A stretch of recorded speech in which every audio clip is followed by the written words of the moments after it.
Maendeleo siendelee. Mr. President, today is your day. Allow me, with a lot of humility, to request you, sir, Mr. President, to come and address the people of Kenya from Wajir. Wapi makofi ya rais jameni? Ni fire si fire? Ni noma si noma? Wacha nione salamu ya Rais William Ruto, salamu ya Rais William Ruto. Hii kitu iko imebend kidogo, adjust. The other way, the other way. Wewe, the other way. Basi, tafadhali tunaweza keti chini. Thank you very much. You can take your seats, those who have seats. No. It's the opposite direction. No, the other way.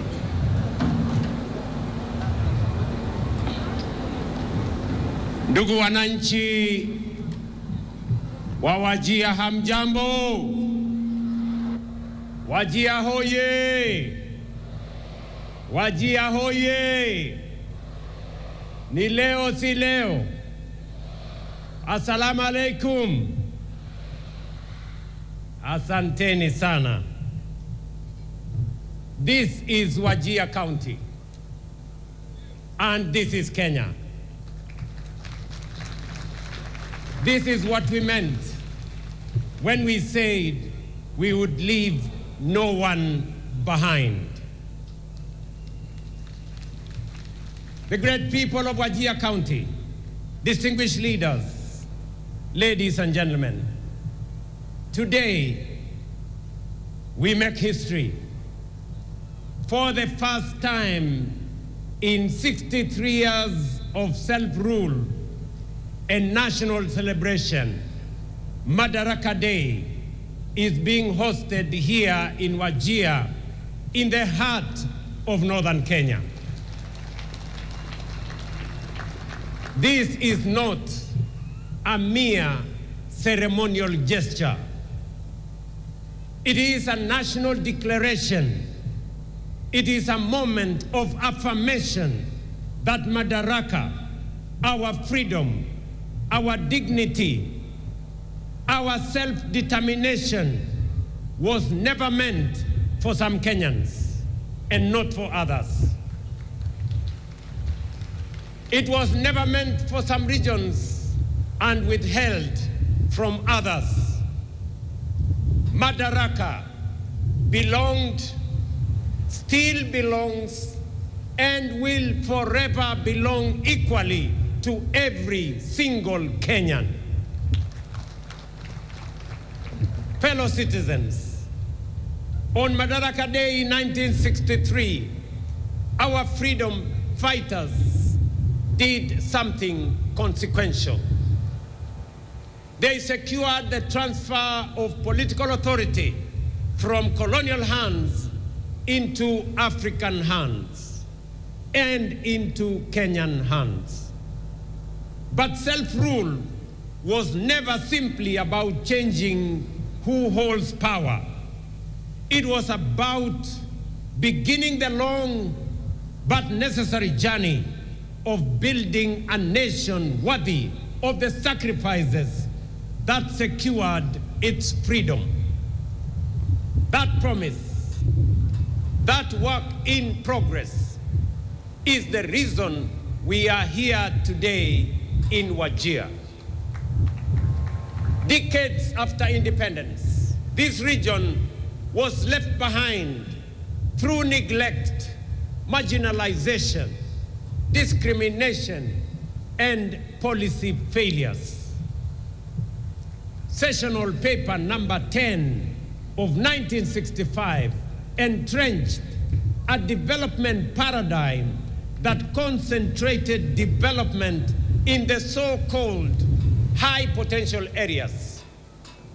Vast regions like the former northern province were classified as marginal, as lesser, and as undeserving. The consequences, ladies and gentlemen, were devastating and long-lasting. Decades without adequate roads, without water, health, or schools. Communities pushed to the fringes of their own republic, their patriotism questioned, their citizenship doubted, their aspirations undermined. For too long, some said this region was too difficult, too dry, too remote, and too insecure to deserve any development. That was wrong then. It is wrong now. It will forever remain wrong. But we are dismantling that legacy of exclusion. One road, one health facility, one school, one project, and one opportunity at a time. Fellow citizens, I want to tell you that on behalf of the people of Kenya, today, as I stand here as president and leader of our great nation, to the people of Kenya, in northern Kenya, for this marginalization, I want to apologize on behalf of the nation of Kenya.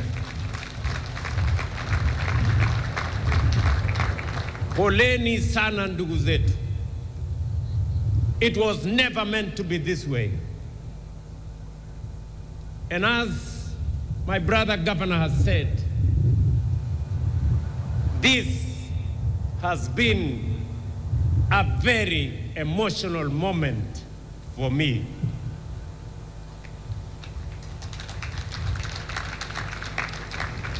I want to tell you the story of Bakaja Ibrahim Osman.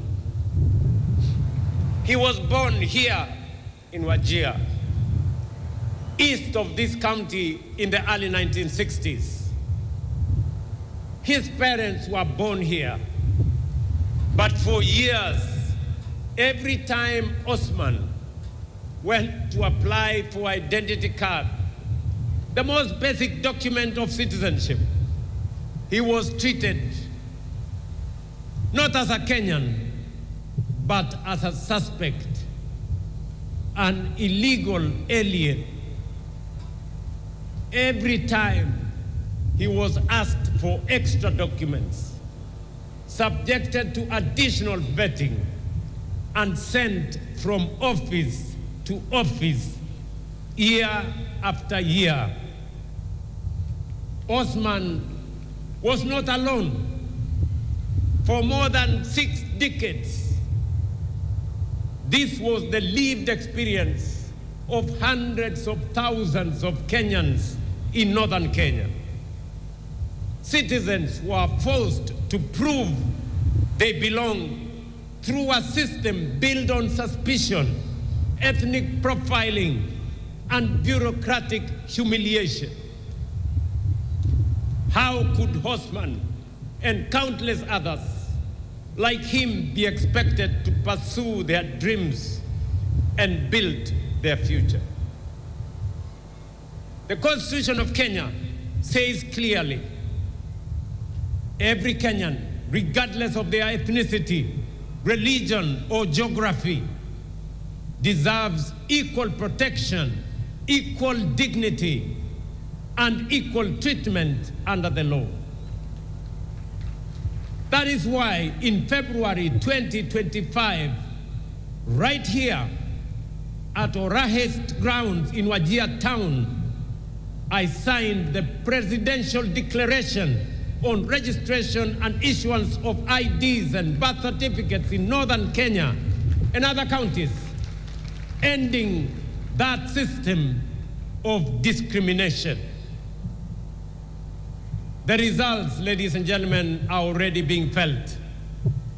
Citizens like Abdirahman Ali Osman and Mariam Isaac Mohammed, both born in 2007 here in Wajir County, were among thousands of young Kenyans who turned 18 last year and walked away with their national identity cards. No hurdles, no extra documentation, no discrimination, no humiliation, just their rightful documents in their hands on time.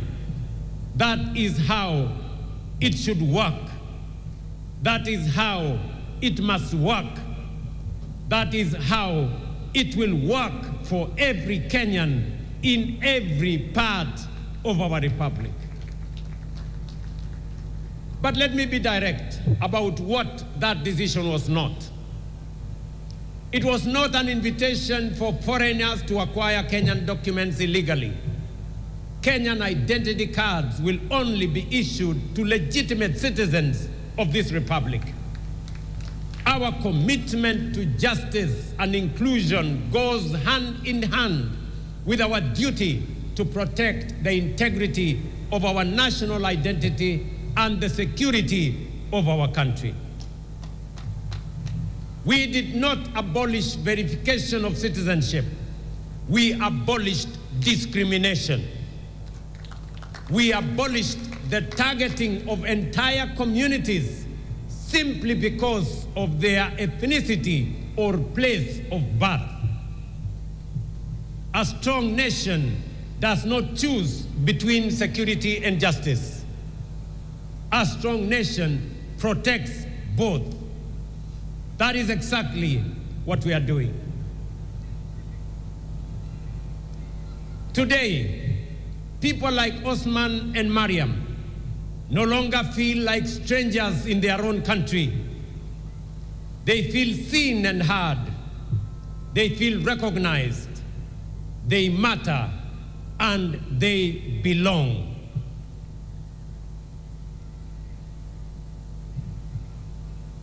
Ladies and gentlemen,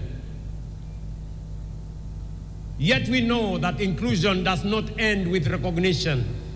It must be reflected in people's daily lives, in the education of their children, the health that they access, the opportunities available to their young people, and the roads they travel on. That is why the bottom-up economic transformation agenda was conceived not merely as an economic program, but as a deliberate strategy for inclusion. This administration, my administration, has deliberately invested in northern Kenya and historically marginalized regions of our republic. Of all the investments, ladies and gentlemen, we are making in northern Kenya, none is more important than education, which is also the theme of this year's Madaraka: education, skills, and the future. Of all the tools a nation possesses, education is the most potent. It is the bridge between promise and possibility, between poverty and prosperity, and between exclusion and belonging. Unlike in 1963, the next frontier of Kenya's liberation will not be fought on conventional battlefields. It will be won in classrooms and lecture halls, laboratories and workshops, and in innovation hubs. The nations leading the world today and their position: South Korea, Malaysia, Singapore, invested in science, technology, engineering, and mathematics education and became a technology powerhouse. Singapore turned it to its people into the greatest resource. Finland built a knowledge economy through sustained investment in learning. Kenya is decisively moving in that direction. The competence-based education and training system is transforming what learning means in Kenya. It is equipping our children not merely to pass examinations, but to think critically, solve problems, innovate, and compete on the global stage. It is designed around a simple but powerful belief that every child has unique abilities and talents worth discovering, nurturing, and unleashing. What particularly encourages me is that 52% of learners in the first ever grade 10 cohort have chosen the STEM pathway. This tells us that a new generation is rising, one that will drive Kenya and Kenya's industrial transformation, power our technological advancement, and build the innovation economy that will define our nation's next chapter. That is why this administration has made education not just a priority, but the foundation of our future. No nation can rise above the knowledge, the capabilities, and the skills of its citizens. Our education budget has grown from 500 billion in 2022 to over 702 billion today. We have hired more than 100,000 teachers in just 3 years, with 20,000 more set to be hired this year, making it one of the most ambitious teacher recruitment drive in our nation's history. Most importantly, and as a source of pride for the people and leaders of Northern Kenya, 3 years ago, we agreed that the lasting solution to teacher shortages in this region was to train more local teachers. That is why we operationalized the Wajir and Kutulo and Mandera Teachers Training Colleges to complement Garissa Teachers Training College. Today, through this affirmative action program, a record 1,800 local teachers from the 3 counties of Wajir, Mandera, and Garissa have been employed and will be deployed in the region. Additionally, 4,616 young people from this region are enrolled in teacher training colleges, the highest number in our history. This is how lasting solutions are built, by investing in people. On infrastructure, we have built 23,000 classrooms and a further 1,000 laboratories are under construction, many of them in ASAL regions that have waited for too long for modern learning facilities. At the same time, more than 850,000 young Kenyans are enrolled in our technical, vocational education colleges, acquiring the skills, the tools, and the confidence needed to build this nation with their hands from the bottom up. Here in Wajir and across northern Kenya, our commitment is this: no child will be denied the opportunity to learn because of geography or historical neglect. School feeding programs are already supporting 2.4 million learners in arid and semi-arid regions, while we continue to deploy teachers, build infrastructure, and expand digital connectivity across this region. Yet, some children in northern Kenya and other marginalized regions remain outside the formal education system because of certain alternative learning pathways that have not been adequately recognized or accommodated within our education framework. This challenge is particularly evident in the absence of a clear framework to recognize and integrate Tuksi, Madrasa, and the program for pastoral instructions into the national education system. Today, I direct the Cabinet Secretary for Education to engage all relevant stakeholders and take the necessary measures under the Basic Education Act to consult widely and recommend appropriate measures for the formal integration of the same. This will ensure that every child, regardless of background or circumstance, has a recognized pathway into learning, skills, and opportunity. Every child deserves a door into learning. It is our duty to open every door. Yet, operating and opening the door for opportunity is only part of the journey. Inclusion must also mean access to quality healthcare, dignity, and well-being for every citizen. Today, of the 31.5 million Kenyans registered with the Social Health Authority, about 800,000 are residents of Wajir, Garissa, and Madaraka counties, representing one of the most significant expansions of healthcare inclusion since independence.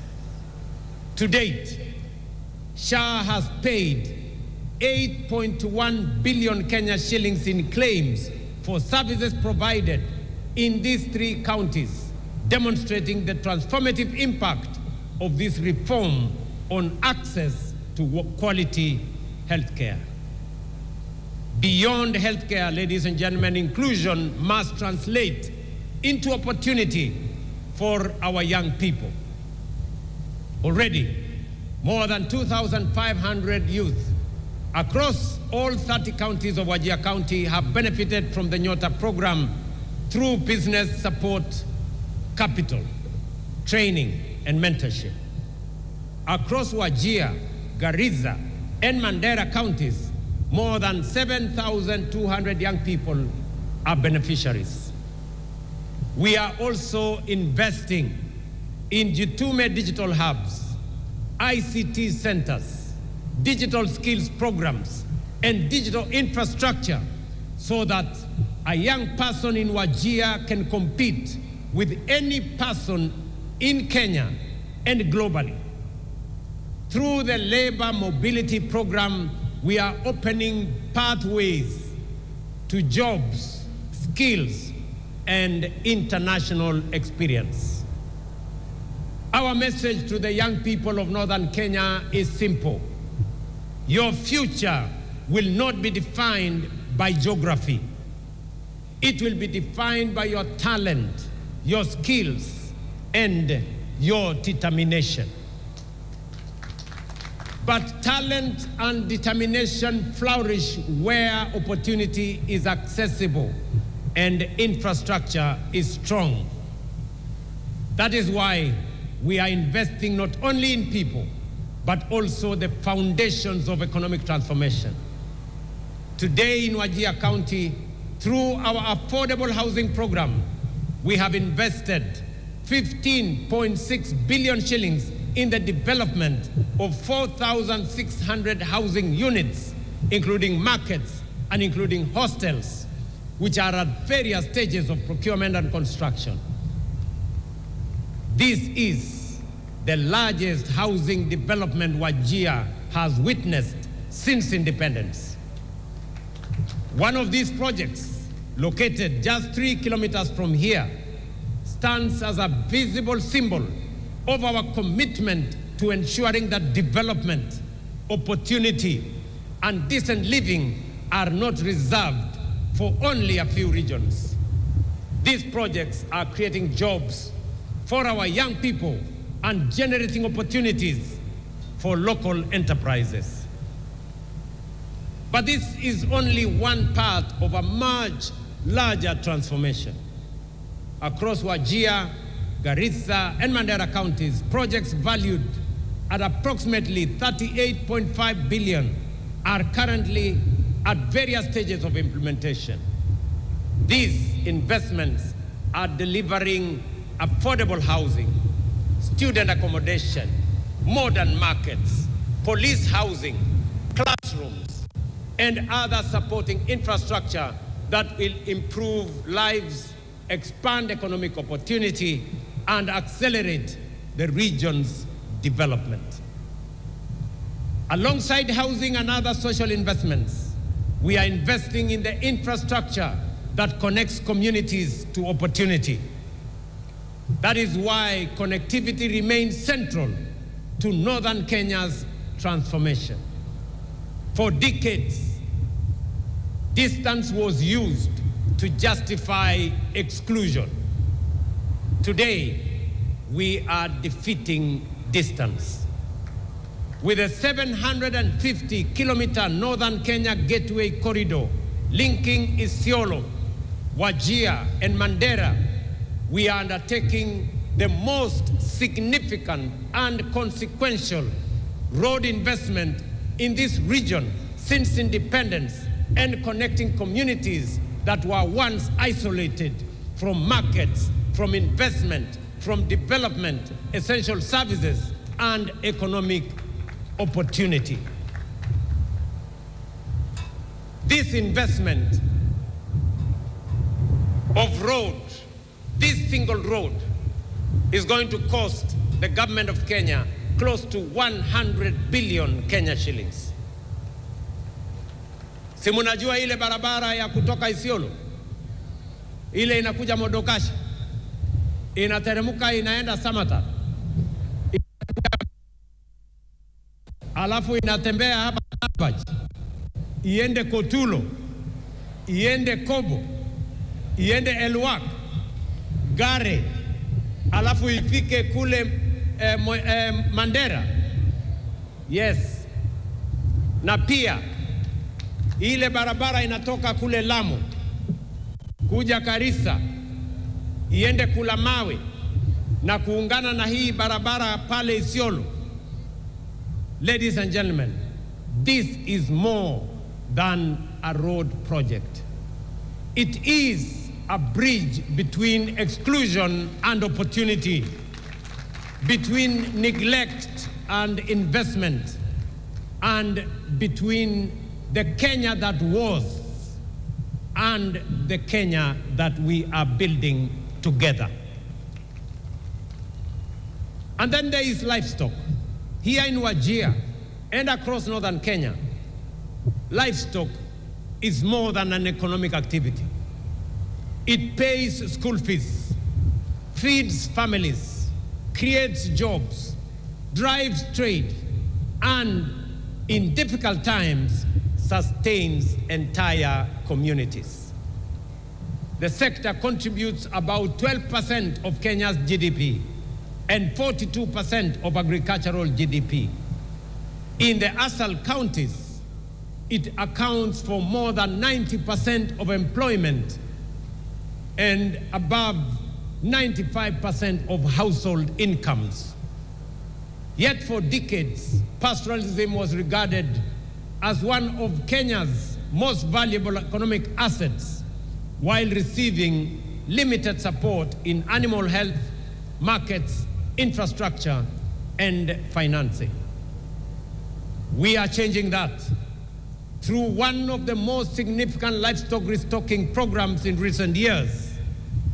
We have distributed more than 52,000 sheep, goats, and cattle to over 10,000 households across 16 arid and semi-arid lands, helping families rebuild livestock wealth lost through drought and other shocks. To strengthen pastoral livelihoods, we have vaccinated more than 10 million animals, expanded local vaccine production to over 123 million doses, established feedlots and hay storage facilities, restored more than 300,000 hectares of degraded rangelands, expanded breeding programs, and strengthened livestock training, marketing, and market infrastructure, including here in Wajir. Today, we are also deploying an additional 2,000 agripreneurs for our ASAL counties, seated right here in our midst. They will provide last-mile agricultural advisory services, connect pastoralist communities to markets and finance, and support the transition to climate-smart agro-pastoralism and more resilient livelihoods. Together, with the 5,000 already in place, we now have 7,000 agripreneurs driving agricultural transformation across our country. The results of this deliberate intervention are already visible. Meat exports have increased by 84% from Kenya shillings 8.9 billion in 2022 to Kenya shillings 16.4 billion in 2025. Milk production has increased from 4.6 billion liters to 5.3 billion liters, while dairy exports have grown from 4.9 billion Kenya shillings to 14.2 billion Kenya shillings. These gains are translating into higher income for livestock and pastoral communities, stronger markets for producers, and greater confidence in the future of pastoral economy. But this is only the beginning. Just as crop farmers receive deliberate government support, pastoralists too deserve support for the assets upon which their livelihoods depend, because livestock is agriculture and pastoralists are farmers. That is why we will expand livestock support program through a new phase of strategic restocking, enhanced vaccination campaigns, improved feeding programs, drought-resilient interventions, and additional feedlots. Our vision, however, goes beyond production. Just as tea farmers own their factories through KTDA and dairy farmers own their cooperatives, pastoralists too must own and control the businesses built around their livestock. That is why we are establishing a Kenya shillings 5 billion county livestock investment company initiative to support more than 350,000 pastoralists across 21 ASAL counties to form and own livestock investment companies. Through these enterprises, they will gain access to markets, gain access to finance and insurance, and value add their produce. In phase one, the initiative will improve the livelihoods of more than 2 million household members. I have directed the Ministry of Agriculture and Livestock Development, in partnership with county governments, to begin immediate registration of these companies across all the 21 ASAL counties. We will also operationalize the Livestock Enterprise Development Fund, establish a national strategic fodder reserve, strengthen pastoral cooperatives, fully roll out the animal identification and traceability system, and invest in the infrastructure needed to unlock premium export markets across Africa, the Middle East, and beyond. We must move beyond live animals exports to higher value products such as meat, leather, and dairy. For long, many looked at livestock and sow subsistence. We look at livestock and see enterprise. We see exports. We see jobs. We see wealth. And we see northern Kenya becoming the gateway of Africa's livestock trade to the Middle East and to the world. This, ladies and gentlemen, is what inclusion looks like. This is what dignity looks like. And this is what we meant when we said we would leave no one behind. Ladies and gentlemen, fellow citizens, as we look to the future, we must also ask ourselves a bigger question. What will define the next chapter of Kenya's journey? For 63 years, we have worked to expand freedom, deepen inclusion, and strengthen our democracy. Today, our focus is equally clear: to transform Kenya into a prosperous, productive, and globally competitive nation. That is the roadmap before us. A Kenya that will feed itself and export surplus to the world. A Kenya that manufactures more of what it consumes. A Kenya that creates jobs and opportunities for its young people. And a Kenya that competes confidently in the regional and global economy. Northern Kenya is not peripheral to that vision. It is central to it.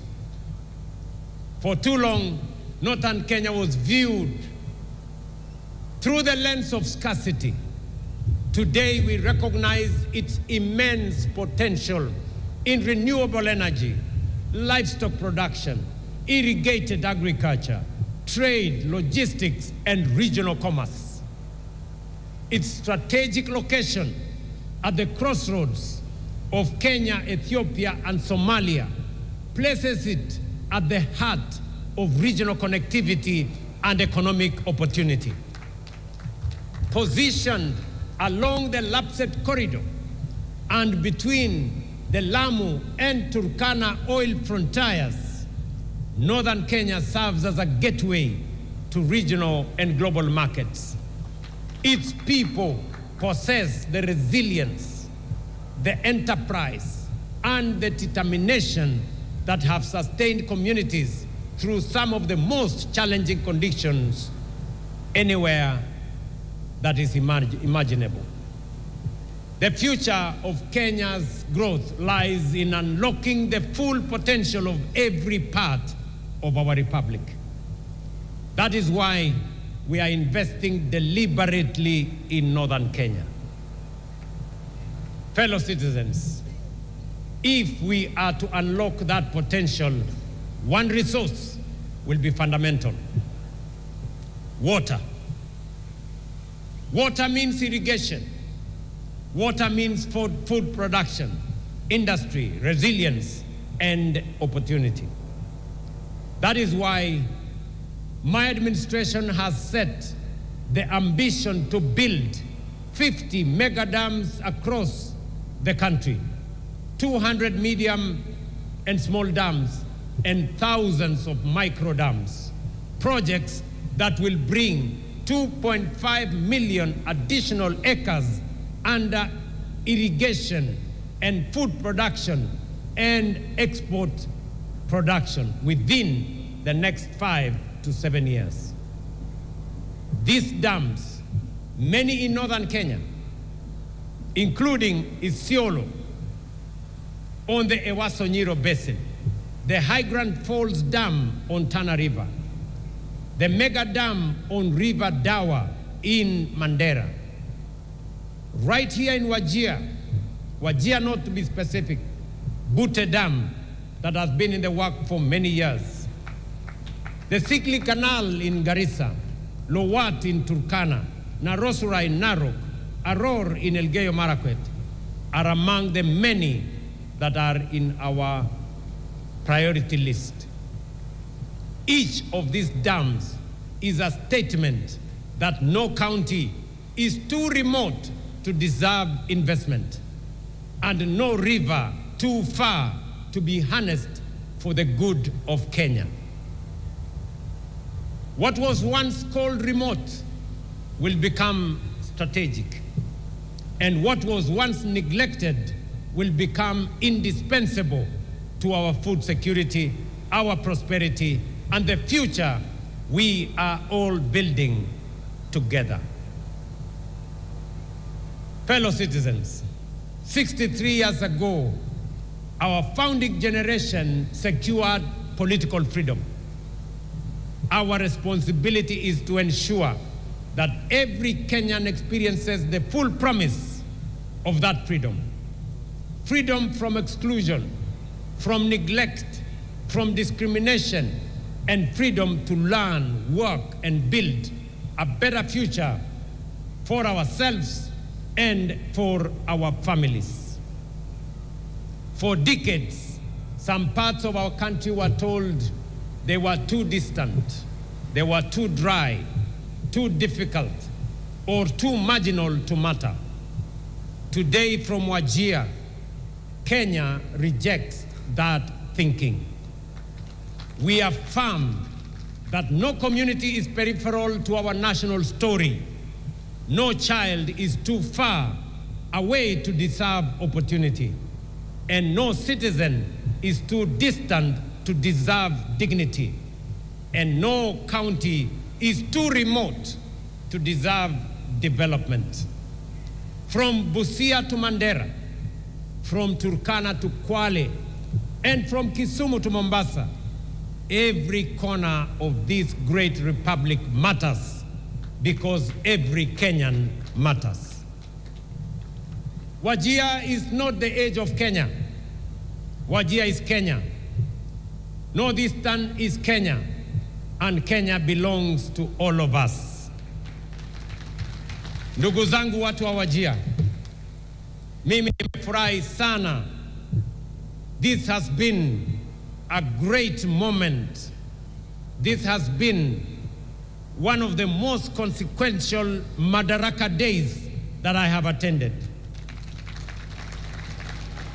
Na mimi nawaambia watu wa Wajir, watu wa Northern Kenya, yale yalifanyika pale nyuma hayatafanyika tena. Tutatembea pamoja kama ndugu wa taifa moja. Nataka niwahakikishie uwanja huu ambao tumejenga kwa muda mfupi, mimi nitahakikisha kwamba imekamilika na imekuwa kiwango ya kimataifa. Na baada ya kukamilisha uwanja huu, vile mumeuliza, na mimi nakubaliana na nyinyi 100% kwamba huu uwanja uitwe Ahmed Khalif Wajir Stadium.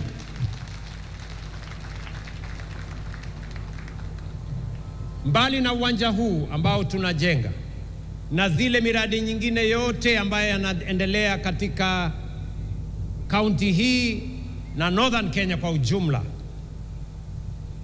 airport yetu hapa, wananchi wa hapa Wajir muliniuliza ya kwamba uwanja huu tuwe na entry mbili, ile ya wanajeshi wetu na pia tuweke terminal building ya wananchi, ama a civilian terminal building.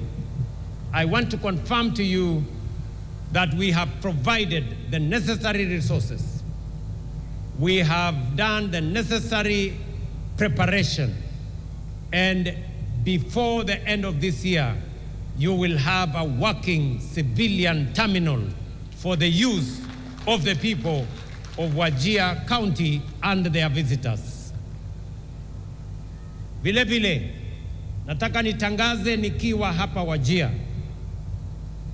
Hapa Wajir imesemekana ya kwamba ni mahali pa watu kukutana na ni mahali pa amani. Ndio jina hasa ya Wajir. Na sababu hiyo, nataka niwatangazie ya kwamba serikali ya Kenya tutawapatia pesa ya kujenga university ya Wajir.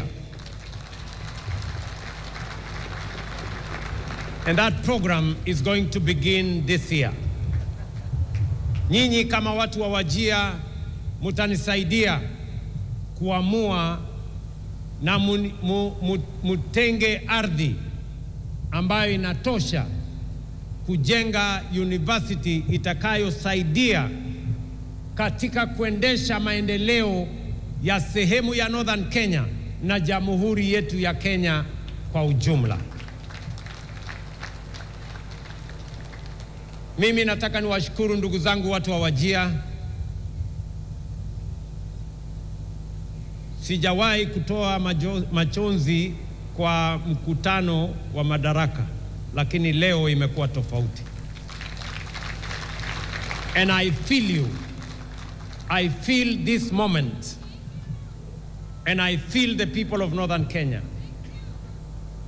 And I want to assure you that from now going forward, we are going to walk together, shoulder to shoulder, as one people, one nation with a common destiny. Asanteni sana. Mungu awabariki. Ninawapenda sana na Mungu awabariki taifa letu la Kenya. Thank you very much.